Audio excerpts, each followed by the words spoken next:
about motorcycle riding. 5, I guess. Yeah, about that. About 5. We're going to break some myths and we're going to impart some knowledge. And so can you all join me in welcoming Peter back to Wilkins Harley-Davidson? Thank you, guys.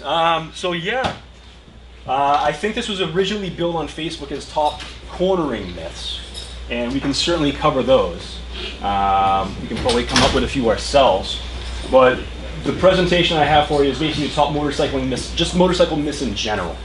Now, this presentation is a very serious adaptation of the presentation that was sent to me by Ken Condon. Few of you already know who Ken Condon is. Show of hands real quick. Most of you. All right, cool.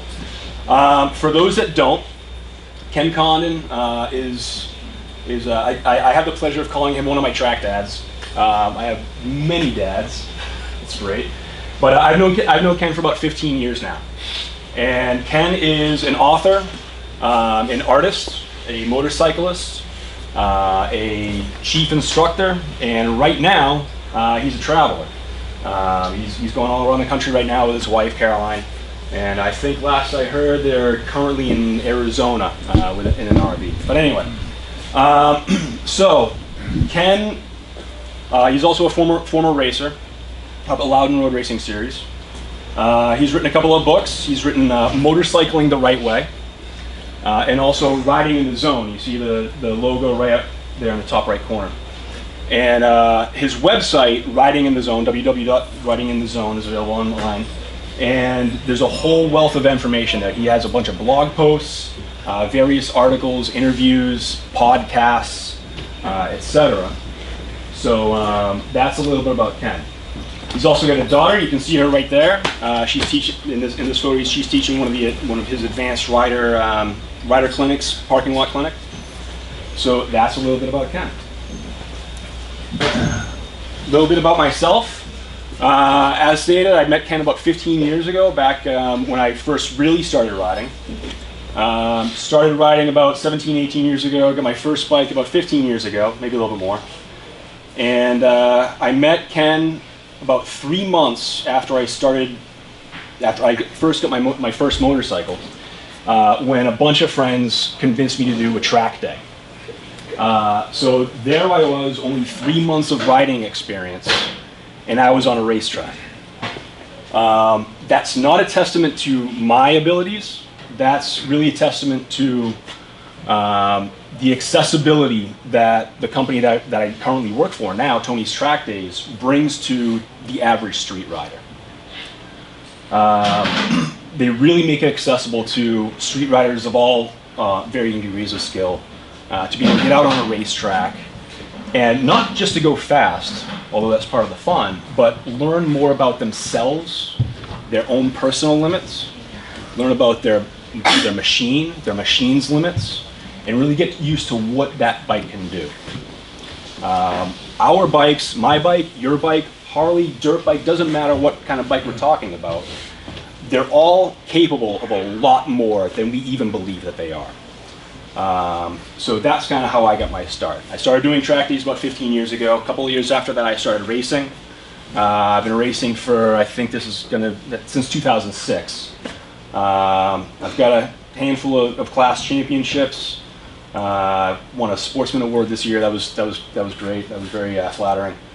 I manage a race team, ECK Racing, and I've been with Tony's Track Days as an instructor, now a senior instructor / assistant chief instructor since, let me see, 2006, 2007.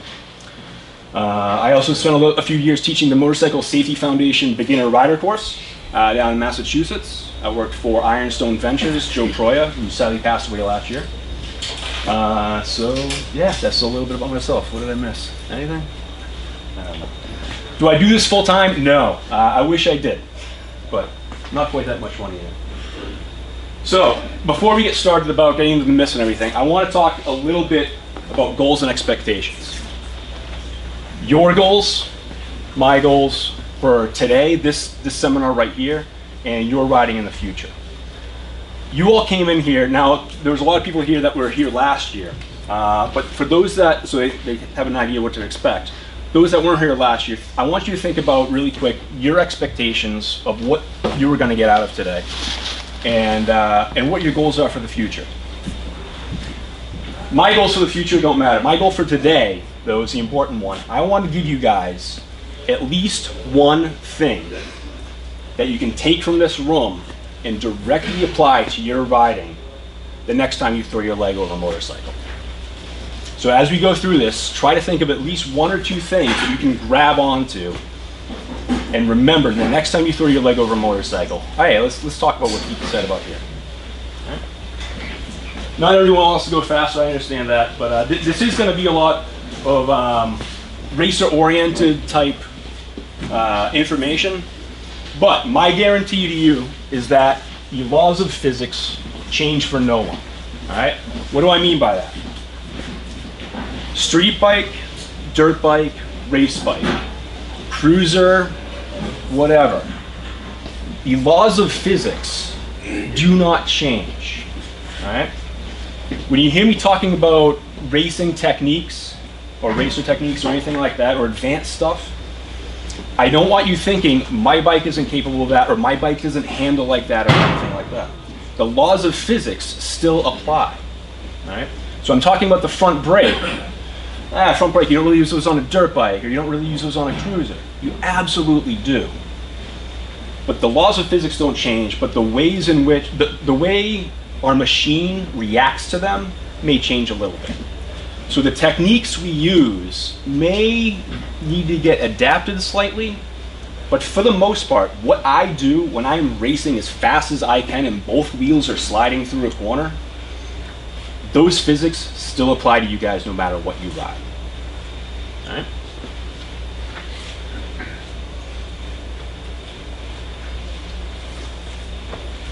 All right, a little tough to see the text at the top. That's fine. We're going to start getting into the myths a little bit. So, first myth. Experience automatically means you're a good rider. Mostly true, mostly false. Mostly false. Little bit of both. I would say mostly false. But you can also argue mostly true, for absolutely. Why mostly false? What do you guys think? Bad habits. Bad habits, absolutely. What else? Anything else come to mind? You might just avoid things that you don't know how to do. Absolutely. Staying within your comfort zone, right?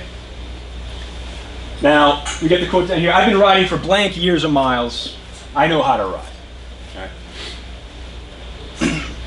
If you have 10 years of experience, 20 years of experience, but it's the same riding all the way through the time, right? You're building experience within that little world of yours.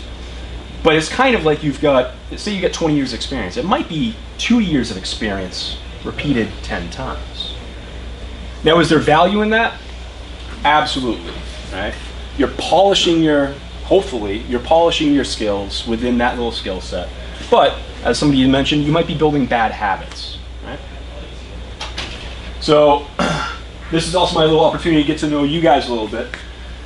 Who's been riding for more than 20 years? A few. All right, I'm gonna keep going up. 25 years, 30 years, 40 years, 50, 60? 60 years? No? Nobody? So we stopped at 50 years? Another show of hands on that? Awesome. That's very cool. All right. How many miles do you have? Let's start the bidding at 100,000 miles. Who's got over 100,000 miles of experience? 1, 2, 3, 4, 7. 120? 150? Maybe. Big jump. 200,000? Anybody? Yeah? How many you got? Just over 200,000. Just over 200? Anybody beat that? 210? That's awesome. That's really great. Opposite end of the spectrum. Who's been riding for less than 10 years? 1, 2, 3, 4, 7, 8. Less than 5 years? A couple of hands. Less than 2? All right. Cool.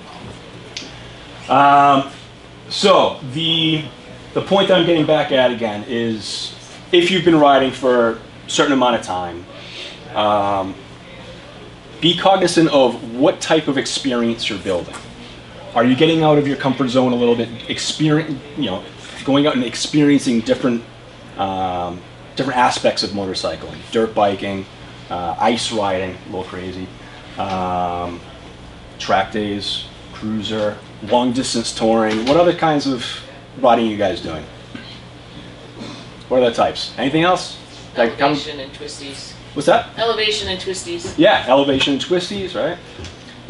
Anybody do the long distance iron butt stuff? No? Yeah? What's your longest ride? 1,200. 1,200 miles in a day?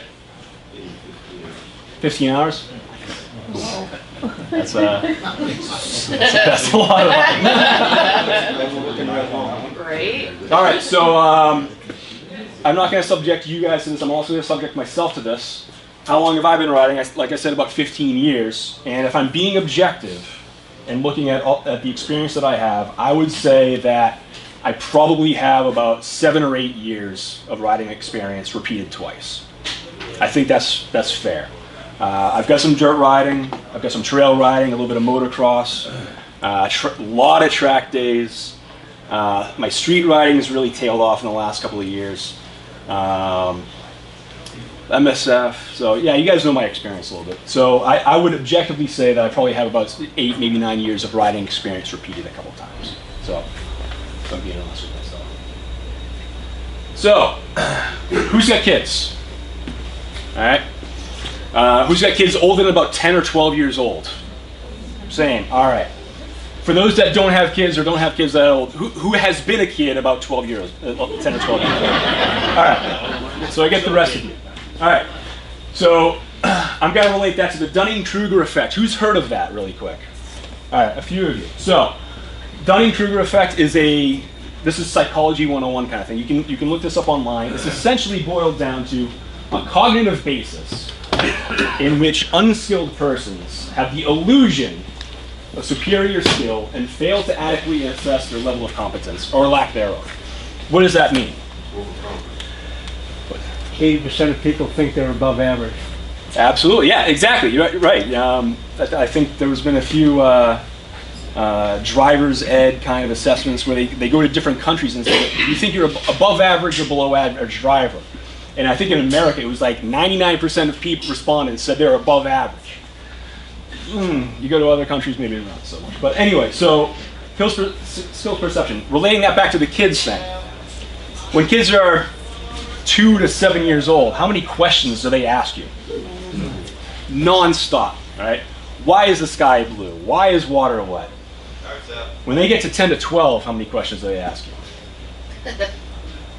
Do they know everything? Oh yeah. Yeah, just Google it. Yeah, well, that too, but I mean, I was having a conversation with my nephew the other day. He goes, yeah, I know everything there is to know. I don't need to go to school anymore. I'm like, are you kidding me? So that's kind of the Dunning-Kruger effect coming into play. And so when I go back to my rider experience of 8 to 10 years old, I'm kind of getting into that area where maybe I kind of think I know everything. So be cognizant of that, don't fall into that trap.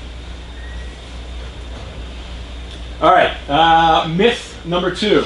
Has anyone ever said or know anyone who has, when they're talking about an accident on a motorcycle, I had to lay it down? See some people nodding their head. All right, let's talk about that for a moment. Now, are you saying it with a smile? Was it because you said it or somebody else said it or you knew they were full of it? I just teach a motorcycle safety course, and a lot of students would tell me that story, and I didn't like to hear that. Exactly. Why? I don't consider that an option. It's not an option. That's giving up. Right? Now, I think most people probably agree that that's not an option. Let's hit on it really quick. Why? I had to lay it down. What scenario can you think of where intentionally crashing your motorcycle was the correct response to an emergency situation? Can anyone come up in your wildest imagination why intentionally putting a motorcycle down on the ground when you're riding down the street would be a viable option? Instead of crashing into the back of a car, you're sliding down the side of the road, maybe? Possibly. Maybe an 18-wheeler pulls out in front of you, James Bond underneath it. Right? That's about it. Hey, it's in the movie. You gotta be a real thing, right? So let's think about what we're trading. If we take the whole 18-wheeler scenario That's kind of like the best case scenario. You're trading height, right? For, what are you trading that for? When you go down on the ground, you've crashed, right? How does your bike slow down? Friction. Friction. If the bike is on its side, what is against the pavement? Plastic, metal, maybe your leg. Let's say best case scenario, you got away from the bike, right? You're sliding on the ground. What's slowing you down? Friction. Friction, right? That may or may not hurt depending on how you prepared for the ride. You are also, so you're possibly giving up the ability to slow down. What else are you giving up? Bodily injury, yeah. I think I heard somebody say the ability to maneuver, right? Can you turn when you're sliding on your ass? No, Not you very well. can't. Not very well, at least. So yeah, you're trading those two things. You're trading your ability to slow down in a controlled manner, right? Now, if you're all leathered up, you may slow down a little bit. You're certainly lighter than you and your motorcycle. The ability to slow down, you can't change that at all. You're at a set trajectory, both speed-wise and aiming-wise. So I would say that's myth busted. At all costs, stay on your motorcycle. Brake as hard as you can. Squeeze those brakes like a lemon. Let the weight transfer to the front tire. Let that weight press that tire in the ground. If you need to swerve using your counter steering, a good solid counter steer, do so. You have those abilities for it. Yeah, I can show you the videos. All right, who's heard this one? You shouldn't use the front brake on a cruiser or X kind of bike, dirt bike, whatever. Anybody hear that? You shouldn't use it? A few. All right, I see at least one guy's on the head, so I can keep on going on with the talk. So yeah, I'll flip over the handlebars, or my bike is too big. I'll lock up the front tire. Well, if your bike is too big to flip over, if you think you're gonna flip over the handlebars, this guy, I'm pretty sure this is Teach McNeil. He's a famous stunter, and there's other videos of him trying to do this, and he can't. It's incredibly difficult just to get the bike up to that point. Your 600, 700, 800, 1,000, 1,200 pound motorcycle is not going to go over the bars. A smaller bike, maybe. You've applied the brakes in a way that have pushed that tire down and gotten a lot of braking power. I don't think I've ever seen a typical street rider get his rear tire off the ground unintentionally. Right? Normally, if it's emergency braking, they grab it too quick and they might lock it up. But I've never seen somebody's rear tire come off the ground, except in very limited circumstances. Now, my bike is too big, I'll lock to the front. Yeah, that's a legitimate thing. However, going back to physics, the physics applies to everyone. You can't change it. Big bike, small bike, your front brake provides 70% or more of your total stopping power. Or more, all right? Because the harder you brake, the more that weight transitions onto the front wheel. What happens to the rear? It gets lighter and lighter and lighter, right? It may lock up. If it locks up, how much braking power is it giving you? 1, maybe 2%, not a whole lot. A sliding tire doesn't give you much traction. Right. So front brake equals danger? Nah, front brake is your savior. All right? As long as you know how to use it properly, that is your main brake. All right, myth, motorcycle riding, not really all that risky.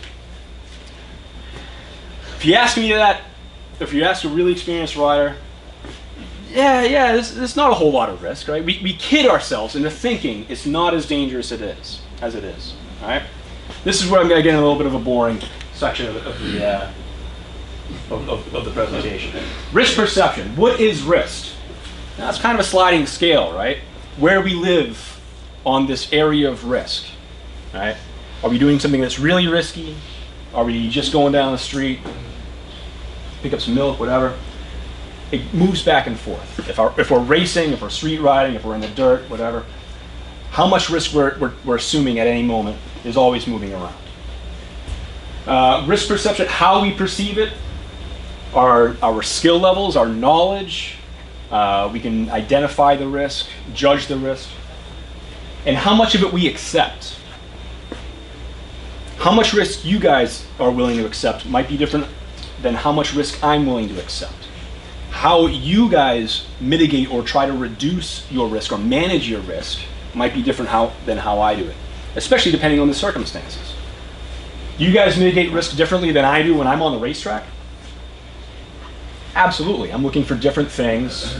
I'm certainly a lot closer to other riders, sometimes actually making contact with other riders, rubbing elbows. So we have to always be cognizant of our world, what we're doing, what in any given moment, how we manage that risk, how we evaluate that risk. It's a constant process, and it's always changing. How much risk we accept, how much, how we reduce it, etc. How about the absence of a crash? Does the absence of a crash mean you're safe? Absolutely not. Right? Close calls. If you have a lot of close calls, that's an indication that, hey, you might be taking on a little bit more risk than you should. Or it's an indication of how much risk you're taking on is fine, but how you're managing it needs a little bit of work.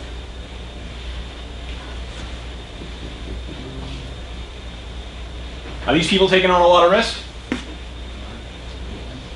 Maybe, maybe not.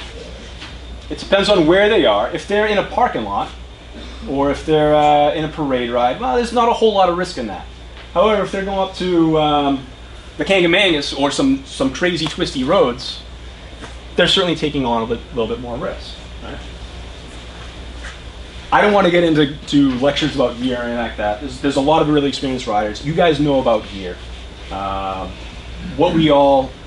point of this picture is how much risk we take on is self-dependent.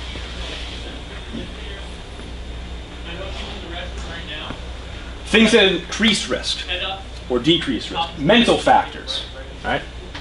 You got some of the mental factors right up here. Right? What do we have? Aggressive riding, lack of knowledge or skill, combination of the above. Now, I'm not sure where Ken got these numbers, but I think it's just kind of risk modifiers, I guess, if you want to call them. But a lot of riding is between the brain, and all of that risk that we talk about is all managed between the ears. What are some of the other things that mental factors that might increase risk? Did anybody come up with any on the spot? Emotional state, absolutely. You just got dumped by your wife, girlfriend, husband, or whatever. You jump on the bike. That's kind of a natural response for a lot of riders. They want to get on the bike and just kind of clear their head, right? But just be aware of your emotional state. Not saying do it or don't do it. I've certainly got on the bike when I've been in a bad mood. But you have to be aware of what's going on and manage that. What else? Well, I think I heard a couple of. Fatigue. What was it? Fatigue. Fatigue, yes, absolutely.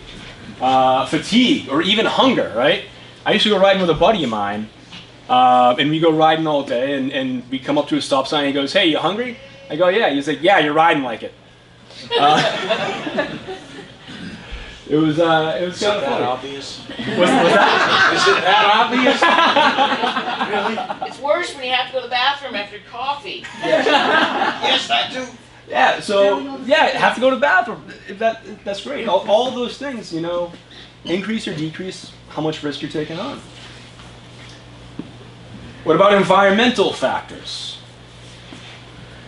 Let's think about those for a little bit. What types of environmental factors may increase risk? Road conditions. Road conditions, absolutely. Traffic. Mm-hmm. Potholes. Absolutely. What else? The weather. Weather, yeah. So far, that's the only one that I've heard that affects environmental conditions factors on the racetrack. By the way, traffic, potholes, sand. There's none of that there. But weather, there's certainly weather on the racetrack. What else? Idiots. Idiots, for sure. Absolutely. Drivers from Massachusetts. I will be there. I will be there. I'll be looking for it. Yeah, us assholes, absolutely. So this picture depicts sort of my pet peeve for everybody that feels the need to post their bad experiences on Facebook and say, "Whoa, this car pulled out in front of me. There's nothing I could do." It's no one that I've seen has ever posted and said, "I jammed it into that car because I wasn't paying attention." Absolutely. You know, so 100% of the time, the motorcycle rider was not at fault, and it was the car Right. that took advantage of them and did it. Absolutely. Statistically, I'm having a hard time buying into that one. Absolutely. Self-accountability is a huge trait, whatever you want to call it, that is missing in a lot of riders. I think that the people that post those types of videos, I think in the back of their head, they're posting it knowing that they screwed up, but they want some sort of self-validation. And do they always get it? Yeah, no. No, I don't think so. A lot of times, luckily, I think for the most part, our riding community helps each other take accountability for their own actions, and we learn from each other, right? I mean, that's one of the reasons why you guys are all here today, to learn from this idiot that's standing up here and blabbering on. So we learn from each other, and we get kind of reality checks from each other, right? So sometimes, yeah, those people post those videos and say, yeah, look at what this asshole did to me, all right? But hopefully they get in a constructive way. Hey, okay, yes, this person cut you off or did this or whatever, and you didn't have a whole lot of avenues for recourse, right? Correction. But let's take a look at what you didn't do. And I think we can all kind of learn from each other on that. And social media is really a double-edged sword when it comes to those types of experiences. Word of mouth is a little bit better because, well, in some ways. I was going to say word of mouth, talking about your crashes with other people is one way to do it. But when you tell somebody a crash story, do you tell them the whole truth? Not really. A video is certainly worth it gives you a lot more information. But so when we talk about environmental factors that increase risk, yeah, we cover all of that, plus uncontrolled intersections, controlled intersections, parking lots, entrances, exits. They're all ways for other people to take away our right of way, right? So we need to keep our eyes up for that. We need to be using our eyes to evaluate what's going on and how much risk we're taking on, and respond accordingly. So someone does pull out in front of you and you are presented with this type of situation. What's the automatic response? Finger. Finger. Yeah. Hopefully not your brake finger, right? Hopefully you're using that to slow down. But yeah, we apply the brakes. We talked about it briefly. We let the weight transfer to that front tire, right? We don't just grab the brakes. We roll off and we squeeze, right? It's a very common error that I see in a lot of those videos posted online. And one of the videos I was hoping to show you today, but without the internet access up here, I can't. Not a big deal. But people panic brake. Who here has ever gone down because they panic braked, locked it up, and went down? That's surprisingly few hands. That's excellent. All right. How do we avoid that? Roll-offs, squeeze. Right? When I'm on the racetrack, coming down the straightaway, going into a corner, or just, if there's any straightaway between corners, and I go into that next corner, almost every single time, depending on the corner entry, but if it's a tight corner entry, I am literally panic braking. Right? Am I panicking between the ears? No. I know what's coming, and I'm prepared for it. But the way I roll off and squeeze the brakes is identical to an emergency stop. All right? So every time I'm going in the corner, I'm rolling off and squeezing. It's very quick. It's literally full throttle, off squeeze, and now I'm full brakes, right? It's probably about 2 to 3 tenths of a second between full throttle and full braking. But 2 to 3 tenths of a second, if you use a stopwatch, depending on your perception of time, it can be kind of quick, but there's still time there. I'm allowing the bike to go from weight on the rear when I'm accelerating, right? You accelerate, the weight goes to the rear. I'm rolling off and squeezing the brakes. Letting the weight transfer, what does that do? It pushes the suspension down, it pushes the tire down, pushes the tire into the pavement. And if we think about the tire, what part of it is, how much of it is touching the pavement? What happens when we squeeze that tire? Contact patch grows. What does that give me? Traction. Right? Was it this year or last year that I went down in the rain in the Loudon Classic? That was this year? Yeah, this year. Father's Day weekend, racing up at Loudon. I just took my little bike and I started racing against the big bikes in the big race of the year. And about 12 laps into a 16-lap race, a buddy of mine on a bigger bike blows my doors off, right, down the straightaway. Me, being the genius that I am, decided to maybe try to pass him around the outside. He rolled off the throttle and started applying the brakes. What did I do? Go around the outside of him, roll off, grab, fistful of brakes. What happened? Boom! Down at about 120 miles an hour. That was not a fun afternoon. But, yes, it was actually in the rain, using rain tires, super soft, super sticky, but the physics did not change for me. I did not allow that weight to transfer. I didn't squeeze. I rushed it, and instead of it taking maybe half a second, is what it should have done, I only used about 1/10 of a second. I just snapped off and grabbed. Bang, down immediately. Didn't even know what happened. The good news is I repassed them. But then my bike went into the wall and became a pretzel. So, I think we kind of covered this a little bit. So we go to the next one. A little bit more statistics. We talk about environmental factors. 55% of motorcycle fatalities occurred in urban areas versus 45% in rural areas. What's the biggest difference between rural and urban in terms of road structure? All of those hazards. Intersections, potholes, traffic. Right? So that's making up the difference. Is it a drastic difference between the two? No, maybe probably not as much as you would think, right? We'll talk a little bit more about that later. Interstates. 90% of fatalities occur on non-interstate roads versus 10% on interstates. I see a couple puzzled looks, right? I didn't think it was that high. You would think it'd be a lot closer to even, right? Why is that? As motorcycles, we tend to ride on the non-interstate roads more frequently because they're more fun. That's an absolute that's definitely a factor. So your exposure's higher. Yeah, for sure. Our exposure is, we spend more time on the non-interstate roads, right? Less intersections.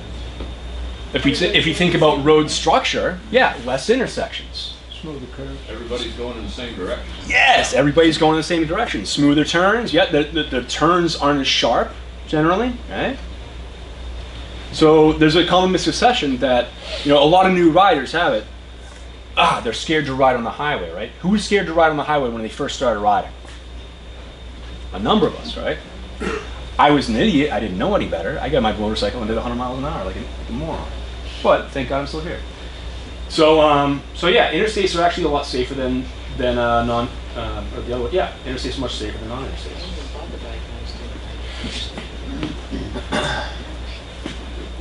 So when we're talking about non-interstate roads, 67% of fatalities occur at non-intersection locations versus only 33% at intersections. Why do we think that is? Speed? In an intersection, they're already slowing down or just beginning to accelerate, where on the open road, your road speed or something. Absolutely. Vigilance is much higher in intersections. Yeah. When you're approaching an intersection, hopefully your radar's going up, right? Looking for other cars, you're slowing down. How recent are these statistics? I'm just wondering how much I think these were within the last 5 years. the texting and the distracted driver, a lot of the center lane crossovers and stuff. Because I feel like in Vermont, since they said that you're supposed to be hands-free, now you go from somebody that has their phone up when they're driving, and they can look at the lane and look at the phone, and now they're just driving around with their head down, looking at the phone in their lap. They're not even seeing the road. I would say these statistics are within the last 5 years. Okay. I believe when I did this when Ken first sent me this presentation, the only dates that I really saw were about 2015. So that's about what I'm going to guess within the last 4 to 5 years. That could absolutely change. Now, we seem to be talking a little bit. We're falling into that social media not pothole. The social media pitfall, and we're talking about exterior people, right? Other drivers. Right? What are we doing at non-intersection locations? Look at the picture. Unfamiliarity with the road. Unfamiliarity of the road, right? Maybe just flat out inability to negotiate the curve. Keep passing entry speed. Keep passing entry speed.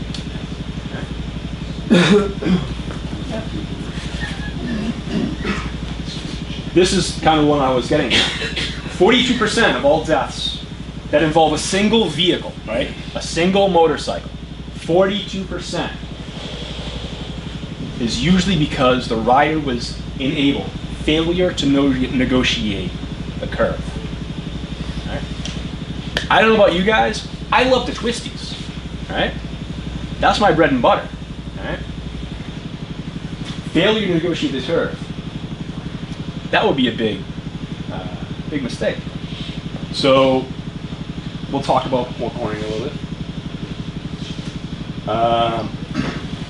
Another myth: rider training for newbies. Well, given the demographic we have here, I think we all kind of know that one's not true. There are a lot of ways to seek advanced rider training. This is a screenshot of Ken's website, Riding in the Zone. He talks about rider training. Top left, he's got a whole section there. He's got a whole ton of blogs. There's a lot of them. He talks about trail breaking, which we'll discuss as well a little bit. He's got his books, Motorcycling the Right Way and Riding in the Zone. Track days, we've talked a little bit about that. We'll talk some more. Ritz TV, Riding in the Zone TV. He actually has a few little video clips where I think it's video interviews with other riders. Some parking lot drills, etc. He's got podcasts that you can listen to, various products, videos, etc. So that's a great resource. His on-street training program is absolutely phenomenal. I've never heard anyone come away from that with a bad experience. You're nodding. Have you done it with him? 2 years ago. Yes. We both did it. 2 years ago? Best. What was your experience like? Best. I wasn't riding much. I was off my bike for 2 years, and I had gotten on the year before, and then I did this. It was in 18 we did it. Yeah, 18 in the end of June, and we did it together. And Ken at lunch said, "We got to break her. We got to get her confidence up. She's scared." Yeah. He broke me so much that it's like I'm like writing. Can we do this? Ken still, his voice is still in my head a lot of times. Best training I've ever had. In my opinion, my writings come up and like 100,000% From other people too. Yeah, I mean, they really got me confident and writing the way I should and broke all my bad habits. Yep. It was the best day of my writing ever. All right. So you mentioned you hear his voice in your head, yeah, right? I still do sometimes. Right. Now, for the people that don't know, you're probably talking about the fact that you use the helmet to Yeah, we helmet used to communicators. help us right? and the three of us for LinkedIn, it was Yeah, great. so he has the helmet to helmet communicators. He's giving you feedback in real time as you're riding down the corners, riding through the corners. The funniest one was I went to shit down and he goes, don't you dare shit. Absolutely. Okay, all right. Yeah, and we're going to talk about, I'm going to get to a point where I'm going to talk about why he said that. And downshifting, etc. Yeah. So corner entry and preparation. So yeah, he's got the on-street training. He takes video of you. You go riding for, it depends on what program, was it for the whole day? Was it 2 days? Whole day, one whole day. 1 day, right? Started at what time? 7, 8, 9 o'clock in the morning? 8 o'clock in the morning, we had to meet him. We Yeah. got up for like 7. And it was like till 5 o'clock. Yeah, till 5. Yeah, It was like it's for a lunch break. yeah, Which you weren't really on a break because you were discussing everything you'd done in the morning. exactly. It is more than We the full started day. with parking lot stuff too, which was great, the slow Yeah. speed parking lot before you got on the road. Right, exactly. Was it cheap? No. No. Was it worth it? Yes. Easily. Yeah, so he takes video of you. He has helmet-to-helmet communicators. He's talking to you the whole time, talking about vision, line development, going through the corners, risk strategies, all the things that we've already talked about. He's actively talking to you about in the moment, when you need to use them, when you need to apply them. Video, you guys get the video of it afterwards, right? Okay. You could probably, if you go back and watch that, you look at your riding at the beginning of the day versus the end of Yeah. the day. Oh, there's a big difference. You're different riders by the end of the day. Advanced parking lot training. Lead Park's total control, riding in the zone. There's a whole bunch of. Who has done advanced parking lot training, and what other avenues have you experienced? Anything else? Well, the experienced rider course. Yeah. Experienced rider course through MSF. Yep. Yep. Anybody else do anything else different? Those are the kind of the big three. Ken, the Lead Park's total control, MSF, ERC, etc. But also a ton of new people that are coming in for the first time.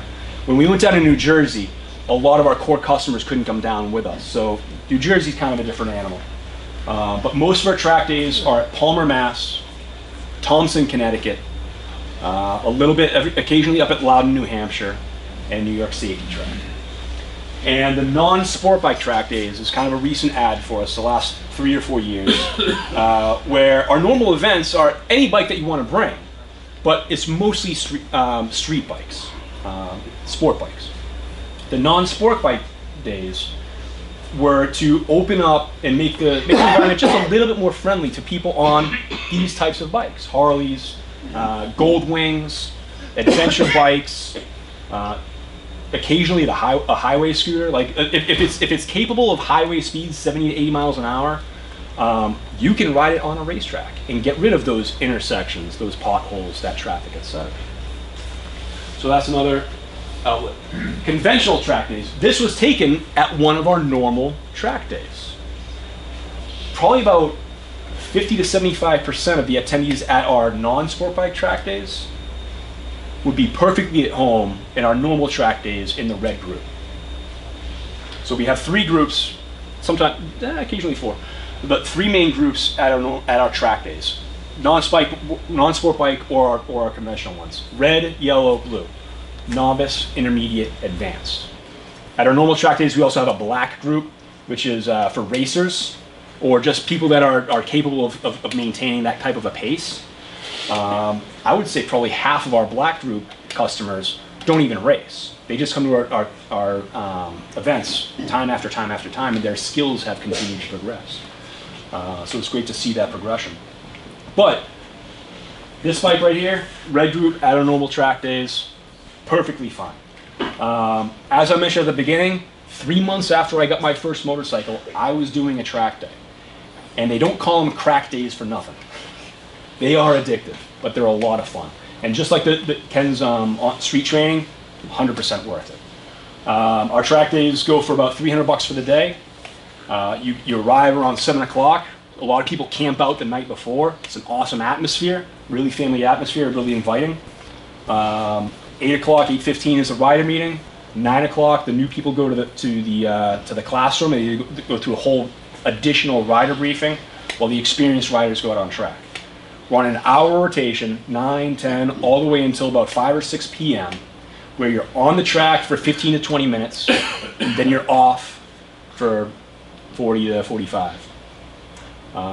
In that time that you're off the track, you can get your gear off, get something to drink, go to the classroom, and talk about all sorts of topics, from braking, cornering, body position, a lot of things that I'll probably hit on today. This is not by any means the end of my conversation here. Here's the Tony's Track Day website. What to expect from the First Timers program. We actually still run a program where if you just want to check it out, you can ride down to the track the day of one of our events. And as long as there's room, you can send a message to Tony beforehand if you want. But you can actually go out in the first session for our beginner group, we call Follow the Leader. All right? And that's where we have an instructor and 3 to 5 riders behind them. And they go around the racetrack at basically a parade speed, 30 to 40 miles an hour. That's it. Right? And we show you the racing line, the way that we get around the track. Turn 1 goes left, turn 2 goes right. How to take that outside path of travel. I'll talk about a little bit more.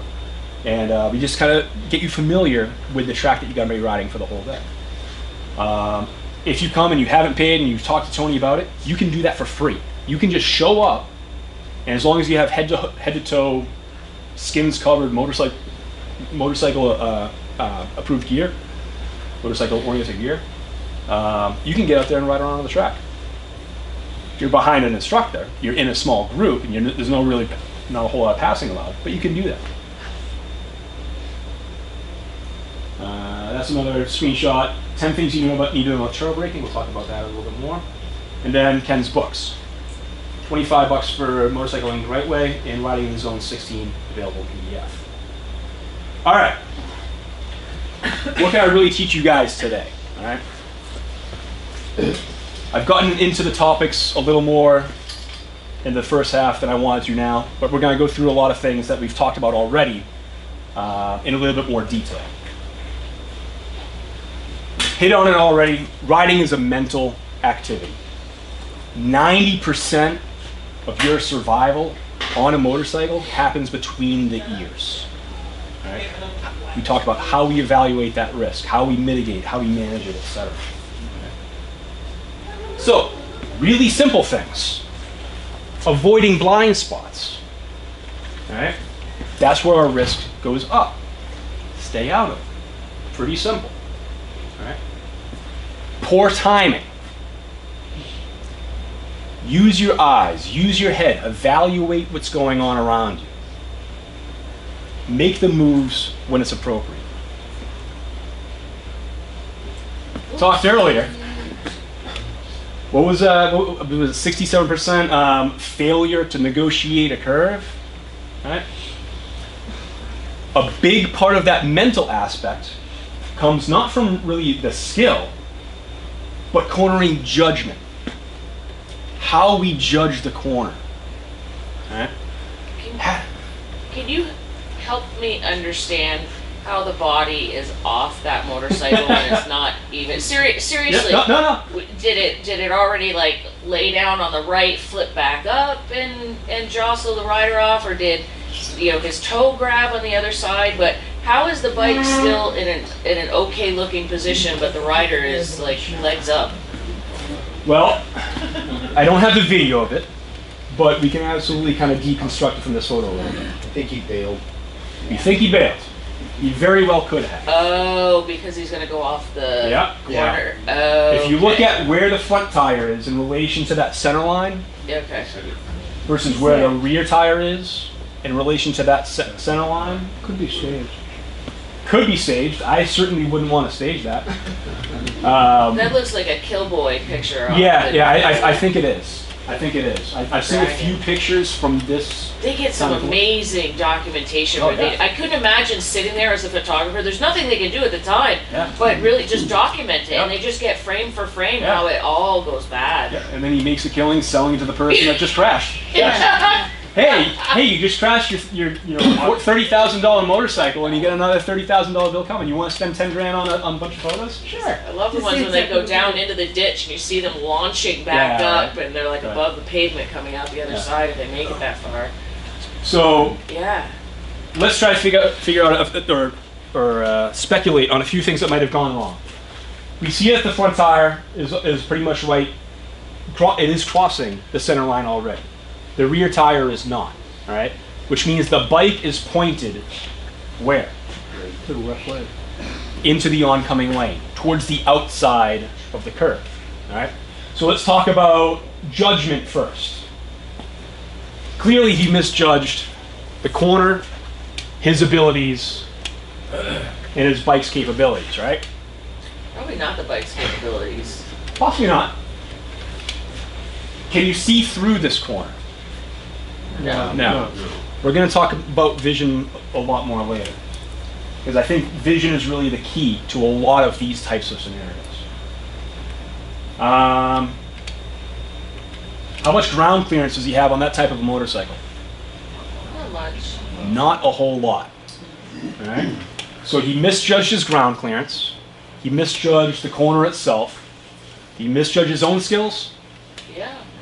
He misjudged the capabilities of the motorcycle and the pavement. Maybe not so much the pavement. The pavement looks pretty clear. I mean, it's speculated. You know, maybe it just started to rain. Maybe back in this area, out of frame, there was an oil spot. Who knows? Like All we know. Up his wheel on that center line. Front wheel is on the center line. Yeah. For sure, the front wheel is on that center line because he's already crashing, and the bike immediately starts to go. I call it falling out of orbit, right? When you're in a corner, it's like you're in orbit around the sun, right?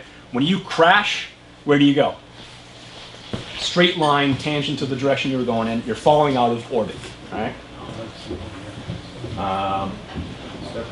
So he's already crashed. The bike is already starting to go. He's probably started going wide already. Let's talk about skill and inputs. Inputs on the motorcycle. If you panic and instead of counter steering, actually turn to the right, it would probably fall to the left, right? If you turn the handlebars and you're pushing the outside bar, right? We're getting into counter steering, right? What happens when you press the left handlebar? It changes the lean angle of the bike, right? Yep. So if you're straight up and down and you press the left bar, which is effectively turning the bars into the corner, it will lean to the left, right? If you're already at right lean in a corner and you press the left handlebar, it'll stand it up, right? And you can actually do that with force without risking a crash. It just stands the bike up quickly. I don't want to get, we're going a little bit off topic, but if I relate that to my race experience, if I'm in a right-hand corner that flips quickly to a left, I'm making that transition, not by moving, I do move my body up and over, but moving your body does not initiate lean. You initiate a lean angle change via the handlebars. When I'm racing, going as fast as I can through a chicane, I use those handlebars to the point where I feel like I'm going to bend the bars themselves. The physics don't change from my bike to yours. So if he pressed that right handlebar and initiated that right hand lean, and then for some reason yanked the bars in the other direction, the only thing that will happen is that he will stand the bike up and transition to the left. Probably wouldn't stand it up, they'd probably go all the way over. Right. So quick. Exactly. Then you'd start falling. Right. So transitioning from left to right, that's how you do it, is you would push that handlebar, that outside handlebar, and actually use both bars. I'll pull the right and push the left to go from right side to left very quickly. That's how you swerve, that's how you corner a motorcycle, that's how you change the lean angle of the bike. And any motorcycle on the pavement, even the dirt, that's how you turn dirt bikes too. There's obviously a lot more little subtleties to it as well, but That's how you change the direction of a 300 to 1,300 pound motorcycle. Right? The heavier it is, the faster it is, the faster you're going, the more rigidity in space you have, the more stable that bike is. It wants to keep on staying at the lean angle, be it straight up and down or right or left that it's at. So in order to change that lean angle, you need to put more pressure into those bars. And as long as the pressure is parallel to the ground instead of down, right, down or pulling up, then that's what's going to get that bike to respond, and it will respond well. So is that what happened here? Probably not.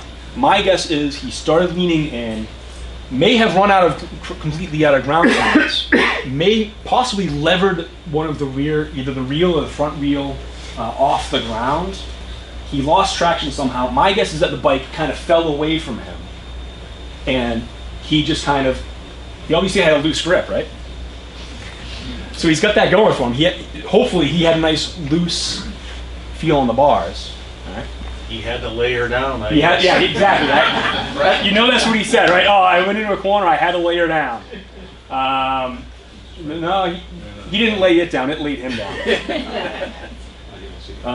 But how he got in this position is a lot of judgment, not necessarily a lack of skill. There's certainly a phrase in motorcycle racing, I got in hot and I ran out of skill, or ran out of talent.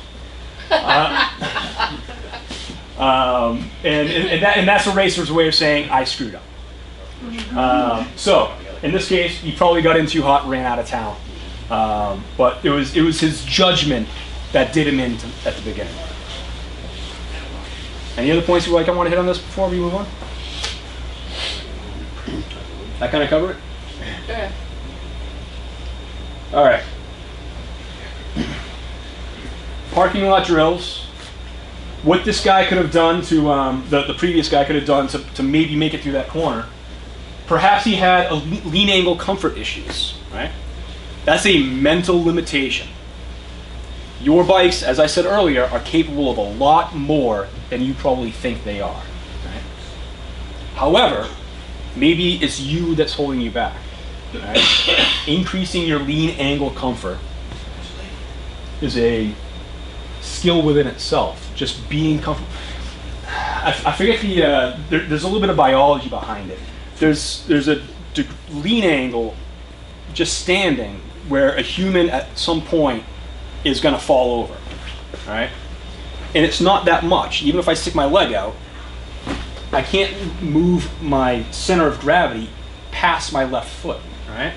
So there's not many lean angle degrees there.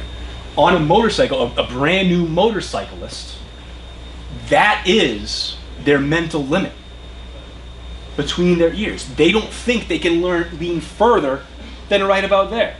That's about maybe 15 degrees of lean. That's where they stop. In my MSF experience, that's where it stops, right there. So, to get through the corner, we need to increase our comfort zone with that lean angle. Right? What else? I think we talked in the last picture. We talked a little bit about comfort in the arms. Right? Aside from making a steering input, a throttle input, or braking input, I try to keep my arms as loose as I possibly can. Right? Avoid that death grip. Death grip meaning stiff arms. From my shoulders to my wrists, I try to remain as relaxed as I can be. Now, obviously, when I'm adding a steering input, right, I'm using the muscles. But as soon as I add that steering input, I try to relax immediately. Right? So I'm going into a corner. I got my emergency braking. I do my downshifting. I'm looking through the corner, and I add that steering input. As soon as I get to my desired lean angle, I relax. Right? And the only tension from my shoulders down to my fingertips is just in the fine controls that I'm doing. Right? The way you can relate to that a little bit is, imagine you're holding a book bag, right? Or just something heavy, right? Maybe a dumbbell, right? And it's just kind of down by your side. Your arm is relaxed, but you're holding that dumbbell, 10, 15 pounds, whatever, the book bag, right? If your arm is just hanging, is there any tension between here and here?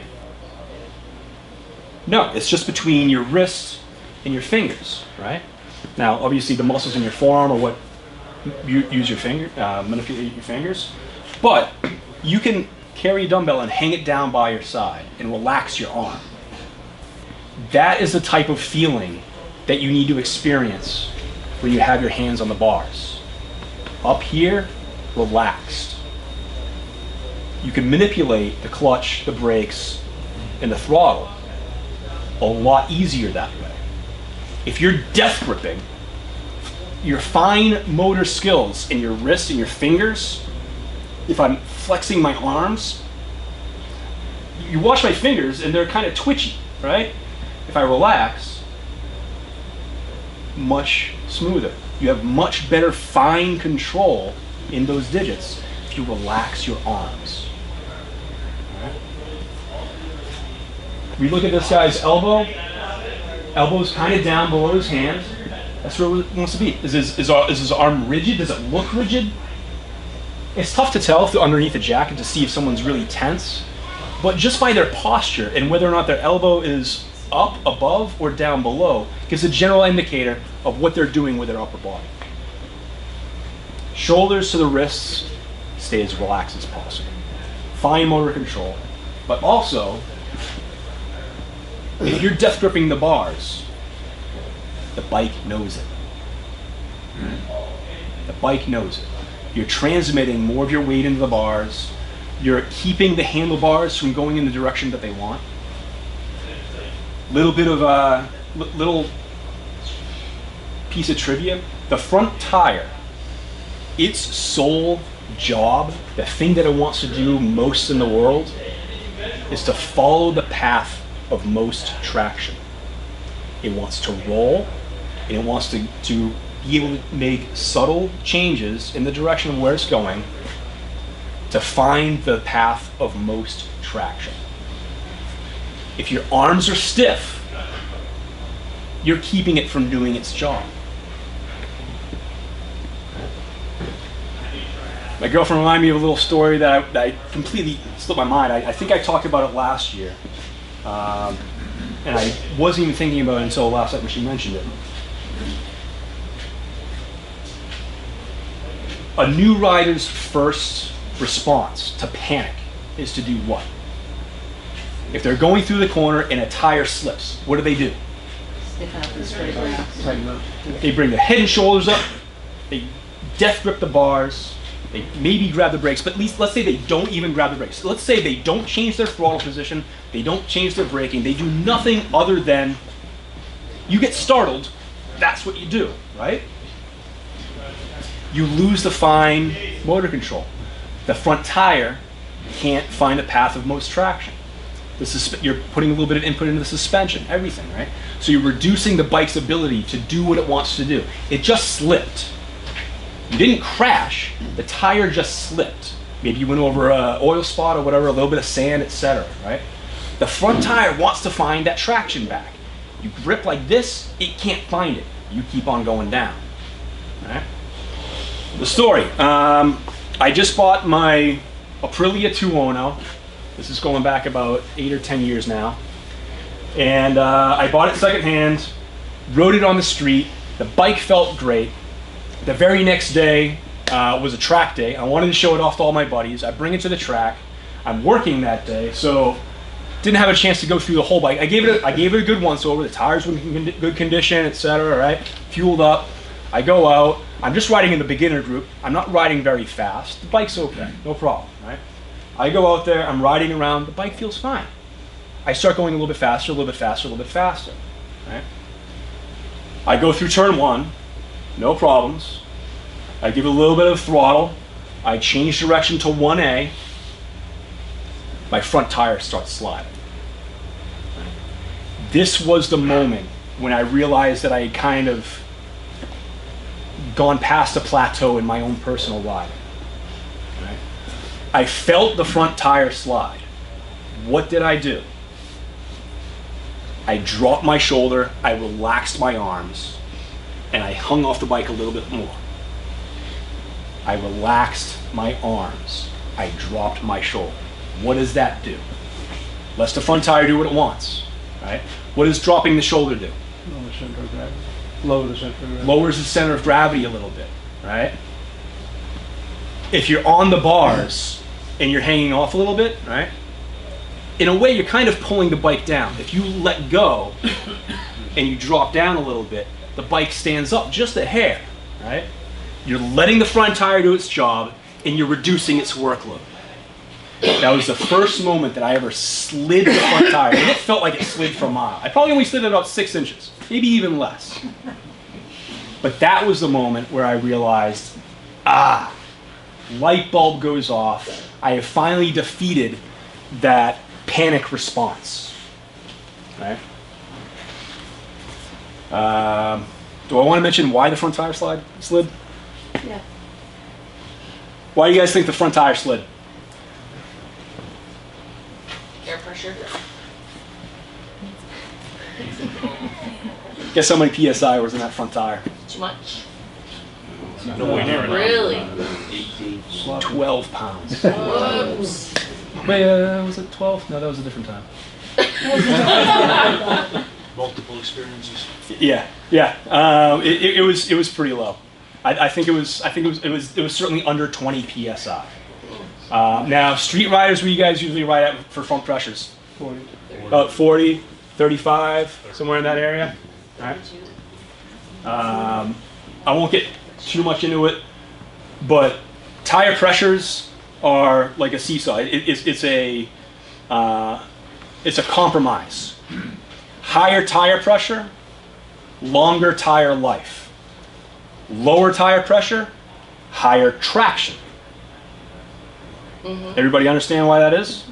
You raise the pressure, it's like a fuller balloon. You get less rubber touching the road. All right? And also when you squeeze the brakes, less deflection. It squishes into the road a little less, right? Less rubber on the road means higher tire life. All right? I've always had a question. Sure. Between the front and the back tire, how much rubber do you really have on the road? How many inches, do you know? We'll get there. Okay. That's a good question. I'll hit on that in a second. When you lower your tire pressures, obviously you have more rubber on the road, it's more pliable, it squishes, right? You go too low, and the tire starts to deform. It gets away from the shape that it wants to be in order to do its job, right? So that was my fault with that front tire slide. But at least it helped me realize something about myself, my mental preparedness for a slide, etc. As far as how much tire is physically touching the road, we can manipulate that a little bit through tire pressure, but also weight distribution, right? Before we manipulate it, if we're just riding down the street, down the road, straight in constant speed, going a straight line, the front tire, regardless of size, it varies a little bit. It's about the size of a credit card. It's about 3 fingers. About that much rubber is physically touching the road. So if you made the road a piece of glass and rolled a motorcycle over it and traced where the rubber was actually touching, it's about that big. So that's the front tire. The rear tire, about the size of your palm. That's about it. All right? Now that's constant speed or even 0 miles an hour just sitting there, right? It's the same, whether you're going 100 miles an hour or sitting. Changes slightly based on physics and rotational math. Won't get into that. It's for all intents and purposes, it's about the same. Now, we already talked about weight transfer, right? Letting that bike, when we're braking, rolling off the throttle and squeezing the brakes, doing that over a little bit of time to allow that weight to transfer onto the front tire, squish that suspension, squish that tire, push it into the pavement. It grows to about 4 fingers. And your palm and maybe your thumb for when you're rolling on the throttle. If you roll on the throttle, the weight transitions to the rear, squishes that rear suspension, pushes that rear tire into the ground, and it starts to bite, right? Rolling on, rolling off, and squeezing. Right? that gets us in a little bit of a weight transfer, which I was going to talk about later. But think of the weight of your motorcycle like a seesaw, right? You want it to be, the movement of a seesaw isn't just bang. It takes time for one kid to go up and one kid to go down, right? Think about that. Actually apply that to your riding. Feel it. Get on the throttle, roll on, you feel the transition back, roll off and squeeze. Practice that. When I drive with other people or watch other people ride, a lot of people stab the brakes, right? I'm sure a lot of husbands and wives are thinking about riding in their car with their spouse, and they're thinking, yeah, you're just stomping on the brakes. Cut it out, right? You don't want to do that in a car or in a motorcycle. You want to roll off, let that weight transition, right?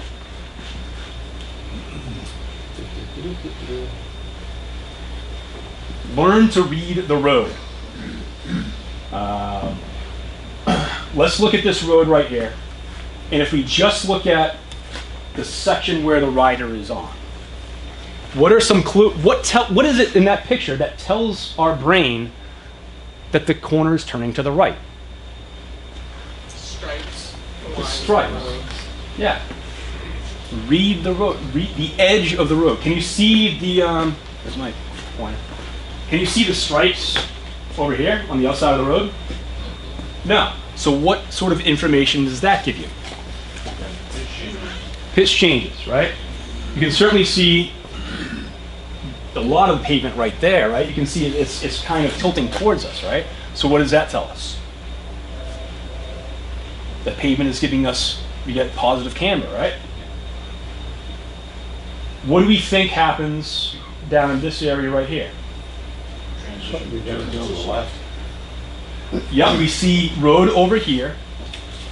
If we look right here, the yellow lines come together and disappear. So yeah, possible crest, right? It goes to the right, positive camber, and then it looks like a crest. Gets light, all right? What happens when a bike gets light going over a crest? Lose traction. Why? We talked about how much rubber is actually physically touching that pavement. Right? Begin with the end in mind. This is totally a phrase that I stole. Has anybody heard of the 7 Habits of Highly Successful People? Yeah, a couple of people, right? This is one of their things, right? Now, it's a completely different context, right? We're talking about projects and goals and everything else, setting goals and you know, beginning with the end in mind. Think about where you want to be when you're starting. But it absolutely transitions over to motorcycle riding. What do I mean by that? I think, yeah. We'll get there in a second. No, we'll get there right now. We've got a set of 3 corners. Right, left, right. All right. Now, let's just only look at this section right here, right? So if everything from here on doesn't exist, what's the path of travel mantra that has been driven in our heads over the years? Path of travel? Outside, inside, outside. Outside, inside, outside, right? Everybody kind of familiar with what that means? Anybody need clarification? Really quick. You're approaching a corner. This is the outside of it, right? It turns right, so you set up Y. When you get to the middle, inside. When you get to the exit, outside. What does that do for us?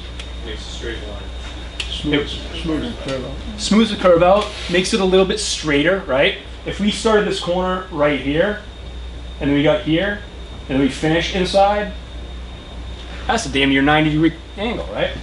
If we start here and turn in, and we go here, and we go there, is that a 90-degree angle? Absolutely not. It straightens it out. What other benefits does that give us? More visibility. Yes, beginning with the end in mind. It allows you to see the end of the corner, right? That's what I mean by beginning with the end in mind.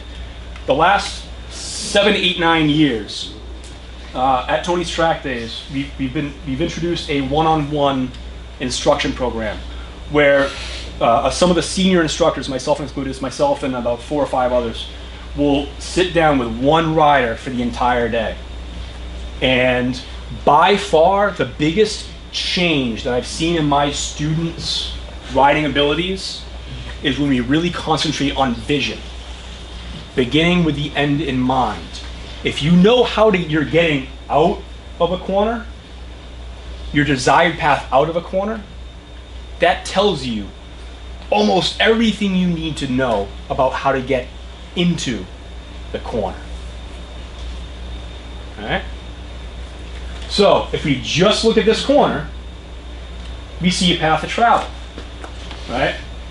Outside, inside, outside, right? Finish there and you just keep on going straight, right? There's no corner, there's no second corner. Finish right about there and keep going straight. There's a second corner though. If we take that path of travel, here's what ends up happening. We didn't keep the end in mind. We ended up coming out, and that's right where we wanted to be, right? But now we got to turn left. We didn't know that. We didn't keep that in mind. So what happens to this corner? We end up going a little wide, and now are we outside, inside, outside for this third one? No. We're inside, inside, then outside. All right? Now this is presuming you can see all the way through the corner. You see that it's a couple of different, it's a switchback, right, left, right. All right? With that in mind, we can modify our line. We have the end in mind, we know where we want to be, this is a tight corner. So the end in mind tells us, oh, yeah, we want to be able to set up for that.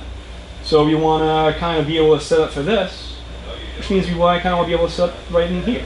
So you can see where the lines from here to here are almost identical, right? Can everybody see the yellow line? It's a little bit tough. Right? But from here, entering all the way to here, they're the same. It was just that little added staying in orbit. So can you go down here in order to set up for this left-hand turn? Whereas we departed the line early and we went towards the middle to the outside of that first corner, which has now put us behind the curve for the whole rest of the time.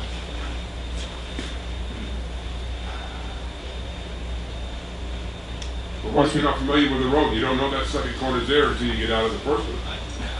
Absolutely. So if you don't know what's around the corner, Not going too fast to start with without running. not going too fast, slow it down a little bit, right? Once you get to here, can you see whether or not there's another curve afterwards? Absolutely. Where does our departure between the yellow and red happen? Right about here. So by the time you get to about here, you can see there's a left hand. All right. So you need to make the judgment call. You can now see. That's one of the reasons why we had that outside entry, so we can help see through it a little bit. We may not be able to see this because we're going with the assumption both corners are blind, right? But we can see by here. Okay, the road goes left again. So I need to be on the outside for this left-hand turn. So hold that steering input just a little bit longer. Don't fall into this yellow trap. Hold it just a little bit longer. Now we're still back on the outside, and you'll go towards the inside of the curve. Would you just look at the road sign? It tells you what the curves are coming up are. Oh yeah, right? It's a perfect diagram. It's actually a satellite image of the corners coming up, right? Exactly. Yeah. I don't know. Why didn't you? Yeah. So we get here, we now can see, we hold the line, we stay on the outside. And by the time we get here, can we see over in this area? Yeah. When we're here? Absolutely, right? We still don't know necessarily how tight this corner is, but from the previous slide, we can kind of see, okay, yeah, there's something else over here, and we might be able to see through the trees or etc., right? So hopefully we'll be able to take that information in and apply it. Let me see. I'm bouncing around subjects a little bit. I'm actually going to talk a little bit about corner entry here. What are some of the things that we're doing? If let's say this is, down here is 70 miles an hour or whatever, maybe not 70. 55, 45. You're in Vermont. That's a pretty tight corner, right? You're going to have to slow down. What's the order of operations? You're going fast, you got to slow down for a corner. You're preparing for a corner. What are the things that you need to get done? Not necessarily in order, but what sort of things you need to get done? Slow down. Slow down. It's your entry position. Yep, get to entry position. Try to get to that outside. What else?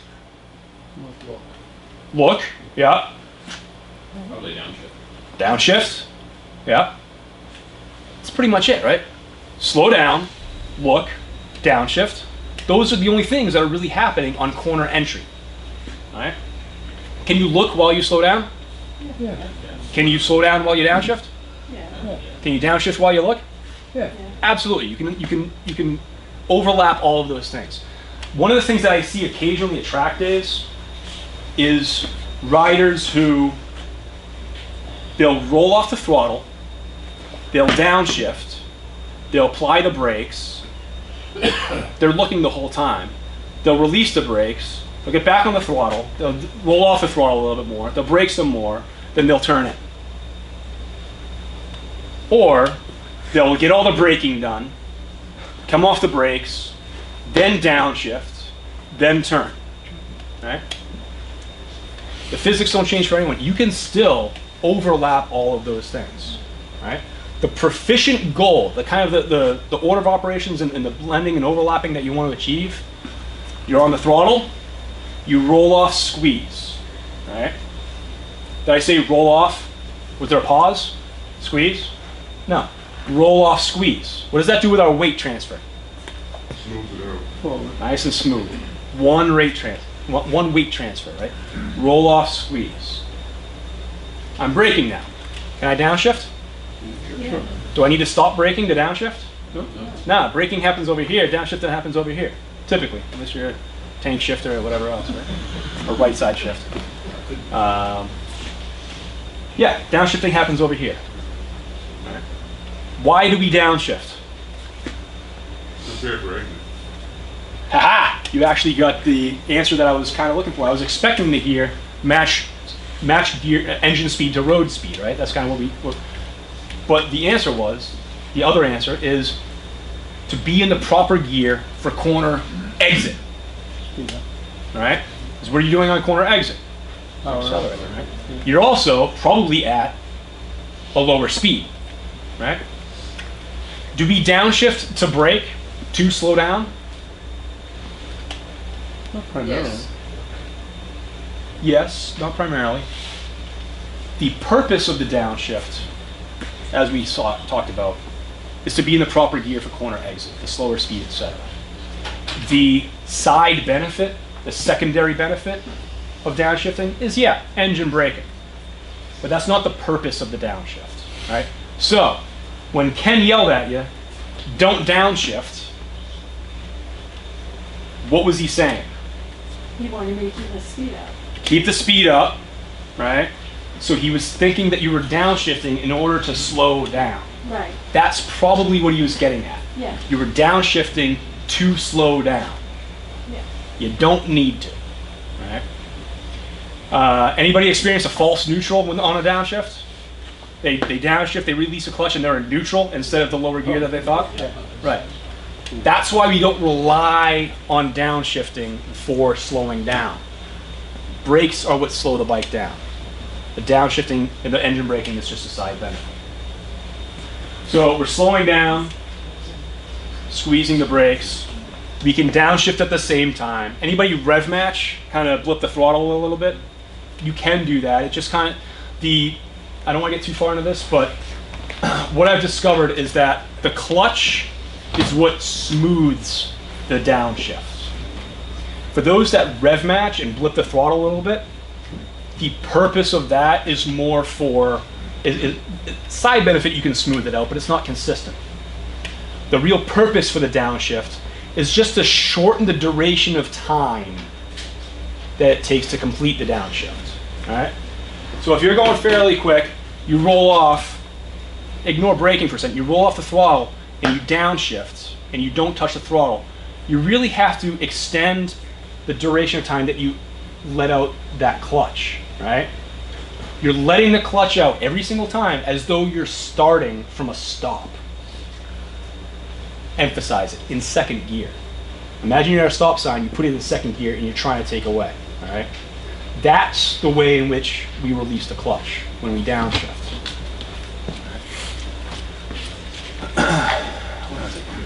Roll off, squeeze, grab our downshift, ease that clutch out.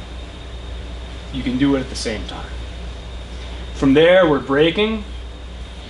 The goal is to try to end your braking just as you're beginning to lean in. All right? You roll off, that weight transfers to the front, you're squeezing. Now you get your downshifting done, you start to lean in, the weight is on the front, you get good traction, you start to increase your lean angle, and then you release the brakes. That is the definition of trail braking. Big misconception about trail braking is that it's done with a rear tire. It's not. It's that you're trailing off of the brakes as you begin to increase lean. That kind of makes sense for everyone? Think about that seesaw. You're braking, and then what happens to weight distribution when you're in a corner? What about load on the tires? Does cornering add load to the tires? Absolutely. So if you're riding along at a normal speed and you just tilt in, same speed, there's more load on the tires. You get that centrifugal force, it's pushing the tires into the pavement a little bit. So if I weight transfer onto the front through braking and then begin to lean, and I reduce that brake pressure as I begin to lean, the weight on the front really doesn't change all that much at all. It stays constant. As you begin to lean, you're adding weight, a load in the tires, but you're reducing the braking load on the tires, and it keeps a nice single weight transfer on the front from when you're coming into the corner. A lot of people, they'll come down the straight, they'll roll off, then they'll start to brake, then they'll release the brakes, and then they'll start cornering, which adds a load on both tires. So we've got 1, 2, 3, 4 weight transfers. If you can reduce that to 1, smooth onto the front, and then equal to the rear as you corner, the bike loves it.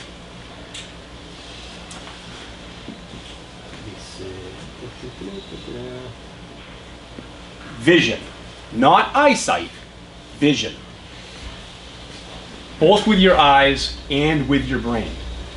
We talked about it earlier, beginning with the end in mind.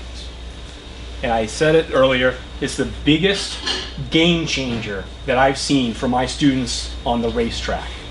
If you know how to get out of a corner, that tells you everything you need to know about how to get into the corner. Turn your head, look through. All right. Can you do it on a cruiser? Absolutely. All right. Let's take a look at this rider. Head turn, check. All right. Is the bike leaning? Yes. Does he need to look at right where the front tire is going? No. Never. Get your mind and your eyes and your brain, everything as far down the road as you possibly can. Right? I always use a ratcheting method of like an eye strategy, vision strategy. I look literally as far as I possibly can ahead, and then I come back to the present to cross-check, cross-reference, right? Look into the future, come back to where you are, all right? We've all done on the highway, we look at that exit that's 2 miles down the road, it takes you forever to get there. But if you look at the dashed lines as they're going by, your brain can't process that. When you're looking right in front of your front tire, you can't process that information fast enough. You need to look down.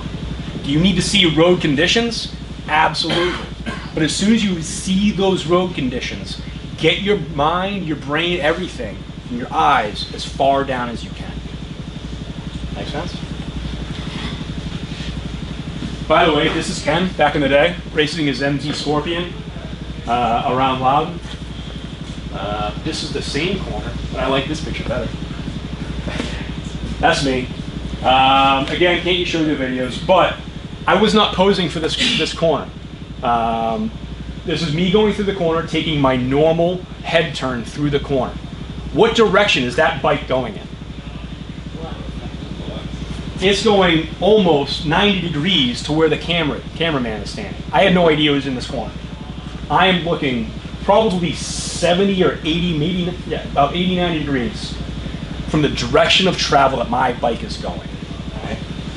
As I entered that corner, that's when I was looking at surface conditions, etc., other traffic, which there isn't a whole lot, at least it's going in the same direction if there were. I've gotten all that information in my brain already. I need to get my mind on the exit as soon as possible.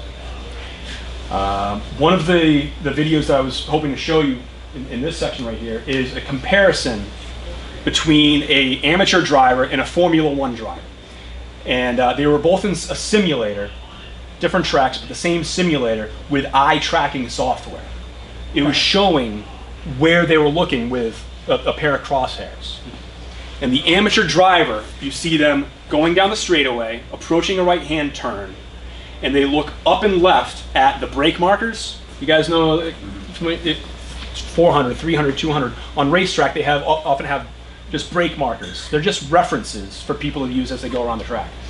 You see him look up at the brake markers, looks at the next one, looks at the third one, looks at his turn-in point, starts to turn in, and then looks at the apex for not even a tenth of a second, and then immediately starts looking at the center and the outside of the corner, because that's now where he's headed. His brain and mind weren't already on the exit or the middle of the corner yet as he was turning in. He was starting to turn in, then he kind of thought about where the turn was going, but started looking right in the middle and then the outside edge of the pavement. That's where he was going already. All right? Vision. Get your eyes and mind through the corner. This is kind of my reminder to myself, kind of wrapping things up a little bit. We talked about corner entry, the things that happen. Rolling off, squeezing. No pause between. Don't roll off, then start to squeeze. You can. I mean, you're not all racing, you're not going all that fast, but the bike likes it better. Roll off, squeeze. You can even overlap them slightly. Getting from 100% or whatever, 30% throttle. As you get to 2, start reaching. 1, start applying, then 0% throttle. You can do that. It's a proficient skill, way to do it. We call that throttle. Throttle and 3. You can roll off and start to overlap. And then as you release the brakes, you start, just before you release them completely, you can actually start to open up the throttle.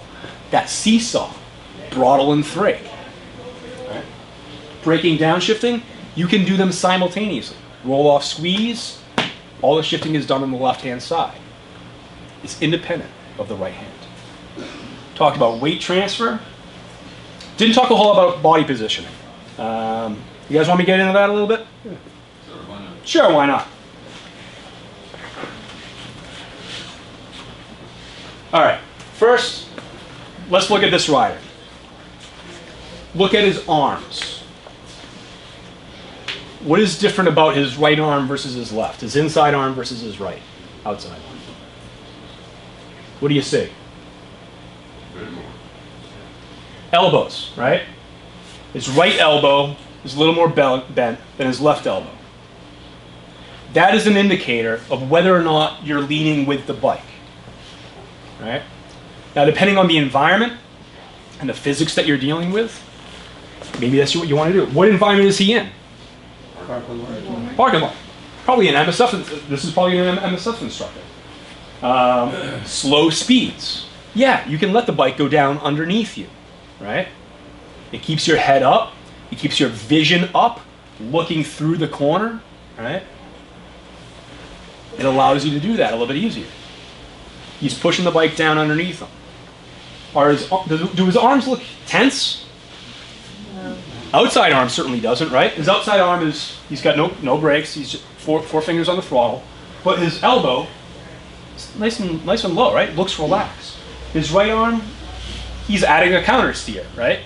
Can that right arm be tense if he's adding a counter steer? Absolutely, right? He's initiating lean.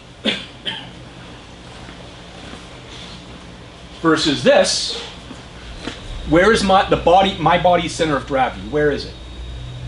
Is it above the bikes or below? Below. Below. What does that do for me? Increases your effective lean angle? It decreases my effective lean angle. All right? So I have a center of gravity. My bike has a center of gravity. As I begin to lean, if I go down underneath the bike a little bit, or just lean off a little, the bike doesn't need to lean as far, right? You can experience this in a parking lot.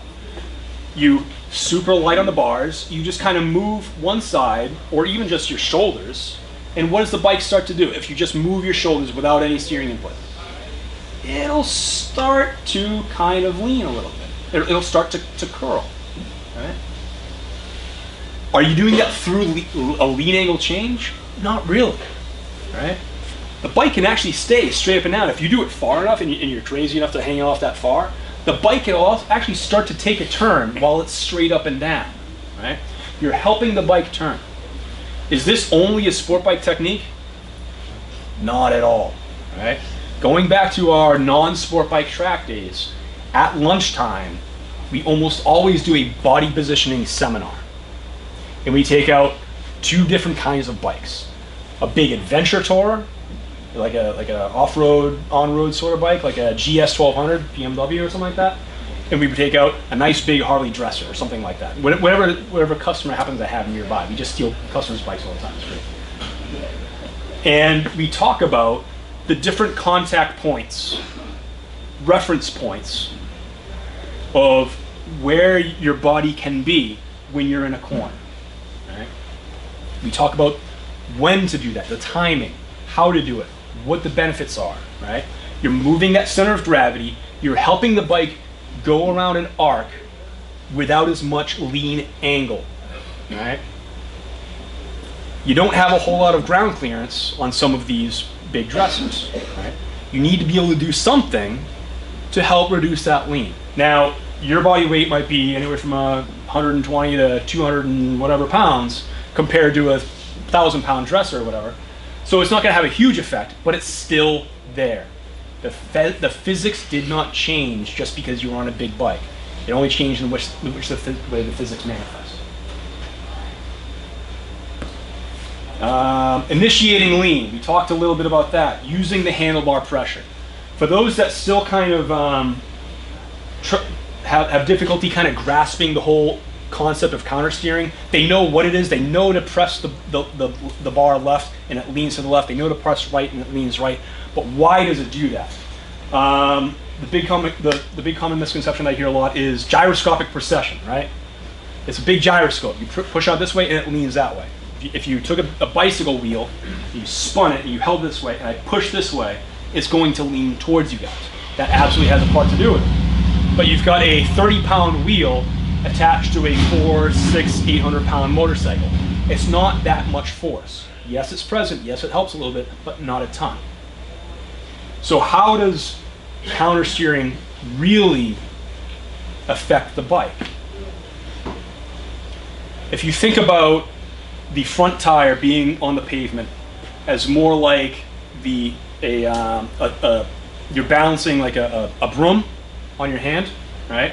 The bottom of that broom is your front tire. Your hand is the pavement, right? If you're traveling in a straight line and you turn the bars to the right, meaning you're pushing that left-hand bar, right? Where does the front tire want to travel? To the right, right? If I'm balancing a broom and I move my hand that way, what does the broom do? I've moved the contact patch of the broom or your front tire to the right. It rotates around the bike, or the broom rotates around its center of gravity. I have initiated lean.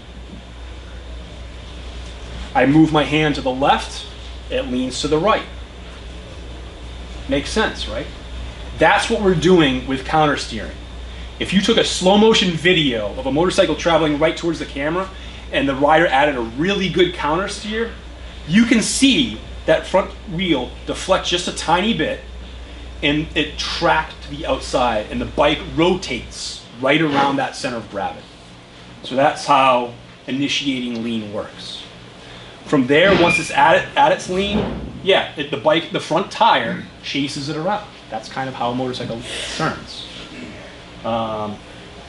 The tires, the shape of the tires also helps as well. If you took a coffee cup, styrofoam coffee cup, it's shaped kind of like a cone, right? You roll it. What does it do? Goes around in a circle, right? Well, if you took two coffee cups together and you stuck them together, that's the shape of a tire.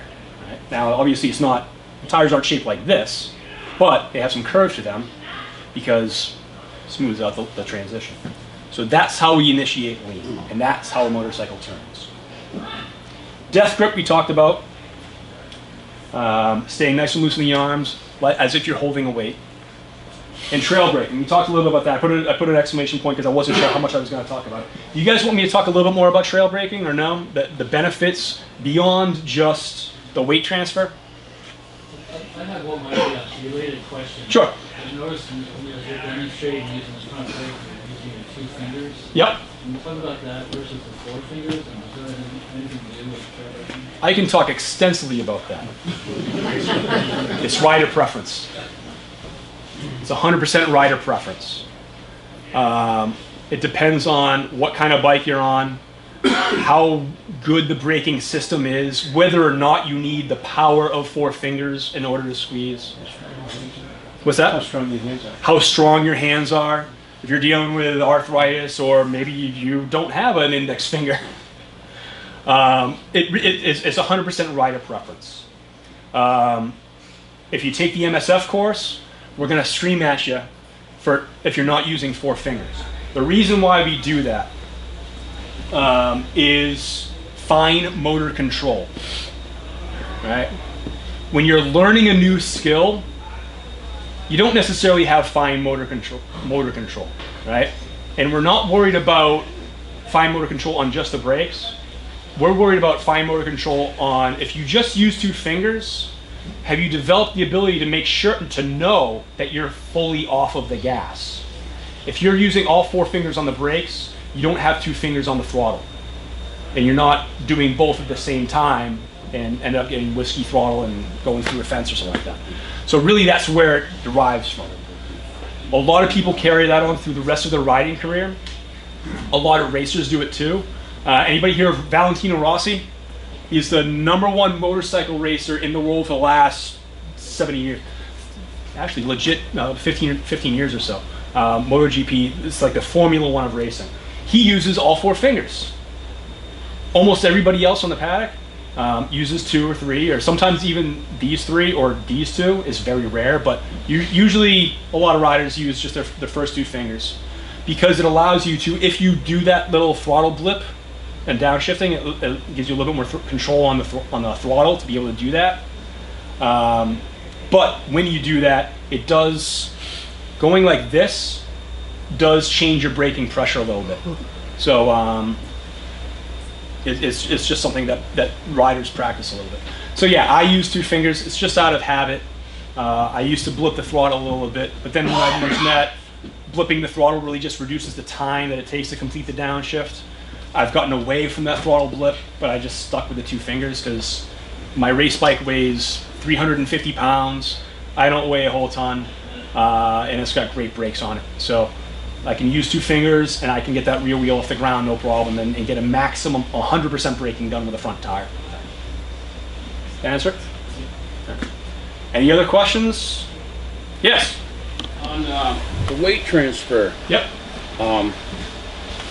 Scenario, if you're going to hit a deer, yep, are you better to roll the throttle on or the braking, because it's going to change the way the bike handles when it hits the deer? Yeah.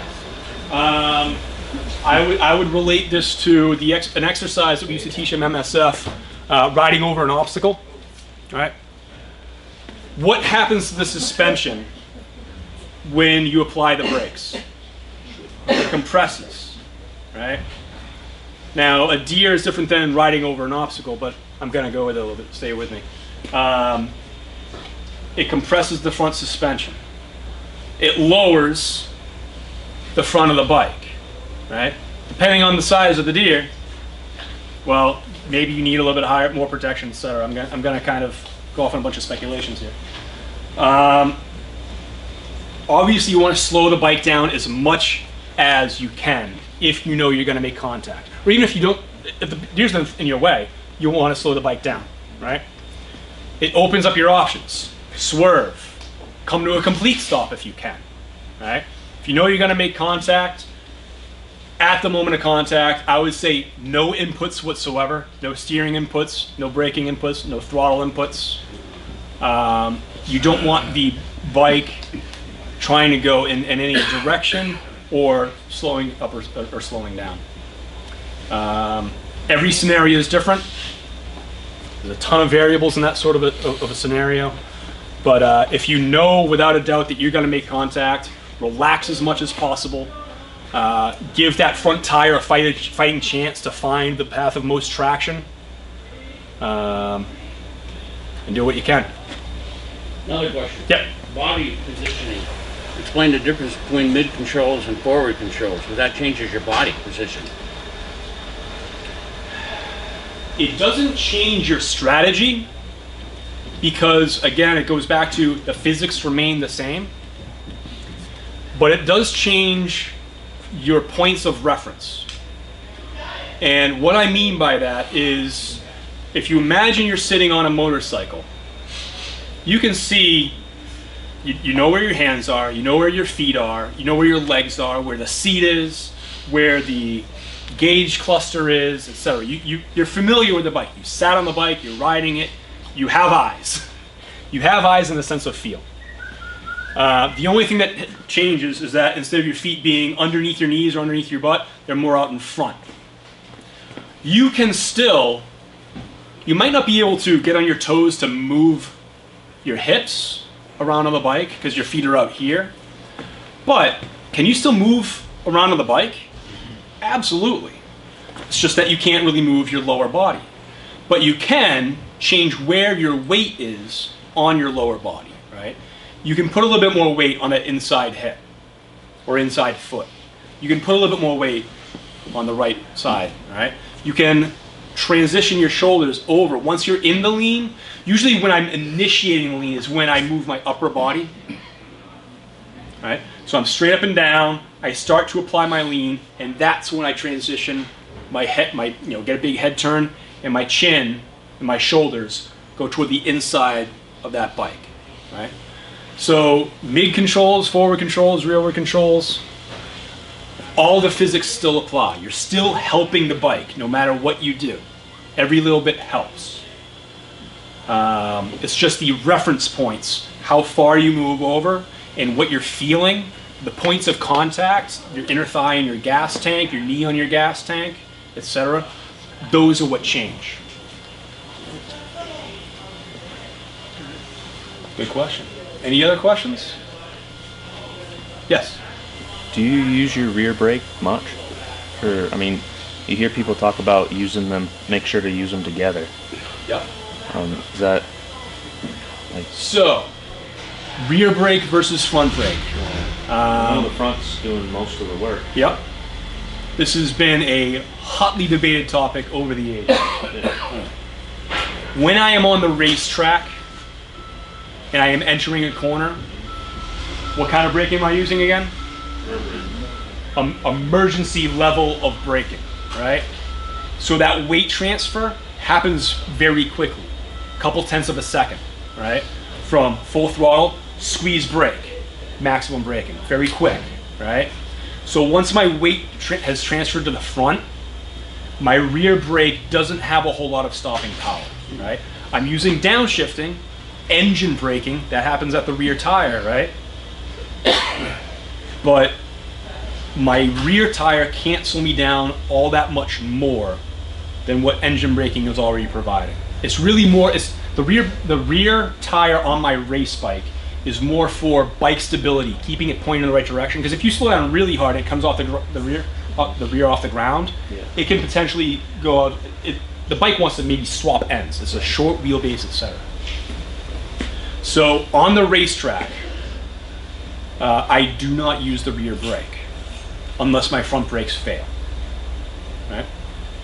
That's pretty much the only time I use the rear brakes on my race bike. Right? But the physics are the same on a street bike. It's just the way that the physics manifest themselves. Right?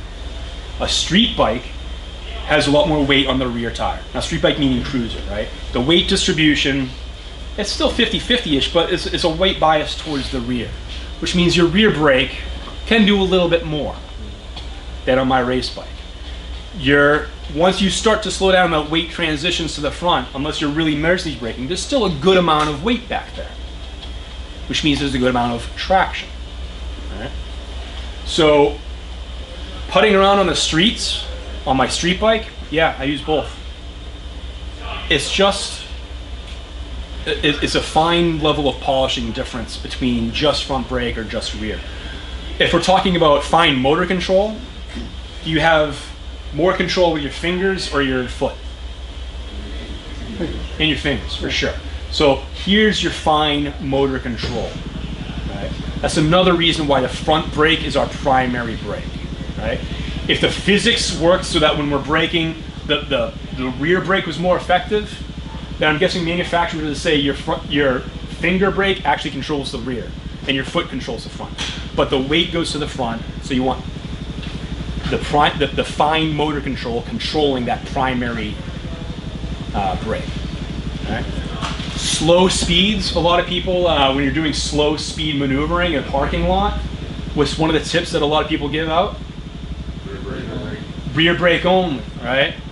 And what that does is you kind of put the rear brake down a little bit, and when you start to lean, you can kind of control, you're slowing yourself down. What you're doing is really, the rear brake only at slow speeds accentuates your fine motor control and your throttle. That's really what it's doing.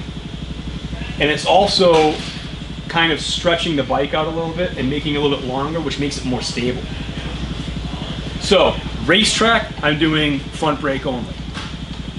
Really slow speed maneuvering, I'm using rear brake only, right? Because also at slow speeds, we're talking about slow speeds, and you first initiate that brakes, it can be a little bit jerky, right? When the pads first kiss those rotors, it can give it a little bit of jerkiness, which compresses the suspension, and you could actually just drop the bike, right? But normal street riding, the best way to stop is to apply both brakes evenly and squeeze. Let the weight transfer and squeeze that front, because the weight is transitioning onto the front tire. Kind of make sense? Yeah, thank you.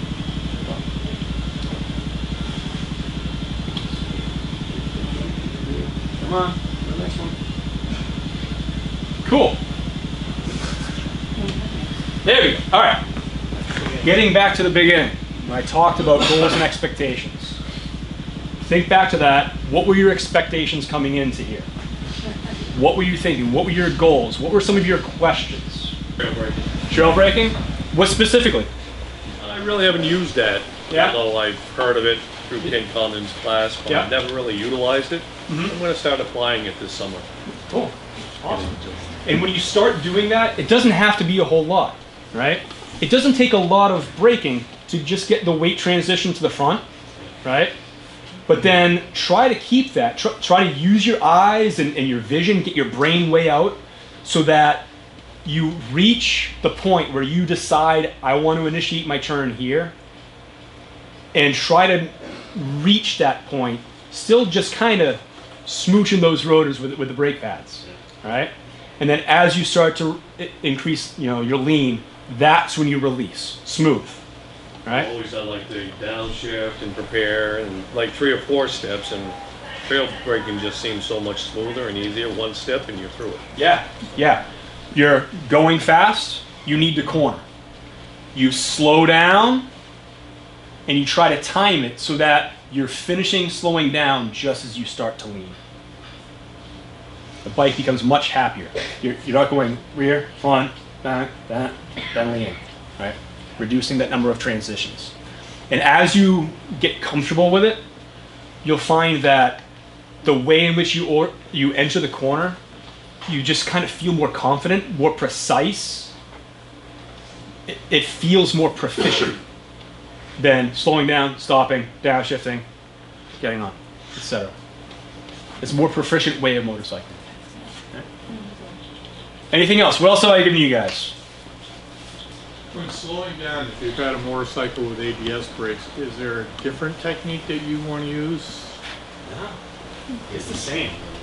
ABS really only kicks in when the bike senses that one of the tires has stopped its rotation. And then it takes over and it stops braking for you. With an ABS bike, if it's working as designed, that's the only time you will ever even know it's there. It does help with trail braking because one of the common mistakes when people panic braking in a corner is different than trail braking in a corner. If they're going into a corner, all of a sudden it's a lot tighter than they thought it was, and they stay on the brakes deeper into the corner than they expected, and they start to increase the lean. Braking uses traction. Cornering uses traction. You need to trade off. You need to reduce the braking in order to support the cornering. Right? So the most common scenario in which ABS kicks in is when you're braking in a corner and you're asking more traction from the tire for cornering, and now you're asking a lot of braking and a lot of cornering, and it locks up that tire, and then it kicks in to keep it rotating. What it's doing is it's not asking less of the cornering. It's saying you need to ask less braking of me right now. So that's kind of how ABS saves you on corner entry. I know in our experience, riders course, we get played with the ABS brakes, and that's the first time I've ever used them on a motorcycle. And you felt them activate? It was, yes, and it was mind-boggling. Yeah, yeah. So now I'm guessing that the exercise that you did was pretty much just straight up and down. Yes. And we didn't use the ABS in corners. It was just straight up and down. Right. So, and how did you get them to activate? Yeah, yeah. And how did you do that?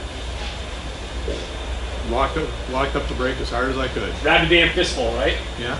Right? Yeah. So, what is different between grabbing a fistful versus squeezing? When you felt the ABS kicking in, right, when you just grabbed them, it was pretty much instant, right? Yeah. Did you feel the bike slowing down a lot? No, it gently slowed down. Right. So if you rolled off and squeezed, could you get it to slow down more than if you activated the ABS? Yeah. Absolutely. Right? Yeah. Does that kind of resonate with people? Like, kind of people see the wheels turn on that? Yeah. Right? You grab those brakes, the front tire isn't squished, and it's giving you less traction than if you just squish the tire into the pavement. You squish that tire to the pavement, you allow the weight to transfer, you can brake so much harder than you thought, as if you just grabbed it and let the ABS do it. Right? Anything else kind of stick out in your head, something that I went over that you can apply to the next time you get on the bike? I was under the mistaken impression, like you mentioned, I always thought that trail braking was more with the rear brake. With the rear brake, yeah. Because of the term. And I also wasn't fully aware of the fact that the front brake is the primary brake. So I've learned a lot. I just want the weather to warm up so I can get out and play with this stuff before I forget it. Yeah. If we didn't live in this dumb state, we wouldn't have this problem. If we didn't live here, we wouldn't have the problem. Move to Florida. Yeah, a lot of people think that trail braking is with the trailing tire. Yeah, it's primarily done with the front. Now, at the superhuman alien rider levels of motorcycle racing, the professionals that make a living doing this, they actually, a lot of them will either use the rear brake with their foot in a corner to kind of trim things out, as if they're using it in a slow speed parking lot. Right? But then they take it a step further. They don't do it with their foot. They actually have a rear brake actuator up on the right or left hand, depending on which one they want. So they can use both brakes with their hands. So they have that fine motor control. Because when you're at lean, cranked way over, you're using so much traction just for the act of cornering. And that same goes for street bikes. When you're going around a corner and you're just kind of cracking the throttle open and maintaining speed, you're using all of your traction, or most of it, for cornering, right? So if you use one of the two brakes, you really want to be fine motor control. One of the myths that I didn't hit on really, it was you're not allowed to brake in a corner. You absolutely can, but you need to understand how much traction you're using for cornering versus how much traction you want to ask of the tires for braking, and how you're applying that, right? When I'm going through a corner, say a decreasing radius corner on a racetrack, there's a couple of awesome decreasing corners that we have on the various racetracks that we go on, and one of the groundbreaking moments that I had again in my riding career was down in New Jersey. There's this long right-hand corner that I accelerate through, and at the end, it tightens way up. And I was deliberately going a little bit deeper, marking off my reference points, my visual cues of when I was rolling off and starting to apply those brakes. And I was doing that at a pretty serious lean angle, right? I was using almost all my traction for cornering, but not all of it. I still had some for braking. The way my hand input was on the throttle, rolling off, touching the brakes. That is literally, if you put a camera on my hand, that's how I was doing it.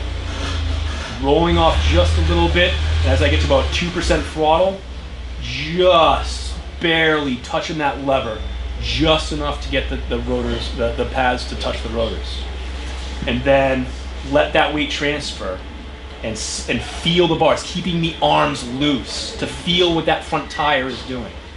The front tire wants to find the path of most traction, and in this moment, that's what I was feeling. It kind of gets a little vague. It feels almost kind of like power steering when the front tire is at its limit or near its limit, because if you add a little bit of steering input, it can't turn. It's kind of smearing on the pavement. It's not going to respond as much, right? So I just kind of felt that, and it was just that slow roll off and just touch those rotors, and it was enough to scrub off the speed and meet that decreasing radius. At our track days, we have a couple of corners that are decreasing radius turns, and they're the educational value is just off the charts. I love big, fast entry, slow exit decreasing corners, because it teaches you so much about that fine motor control and weight transfer and traction dynamics and stuff. Anything else? This book is great reading material for the library. If there's nothing else, that's pretty much all I've got for you. I've only talked for 7 hours, but I'll stick around for a bit.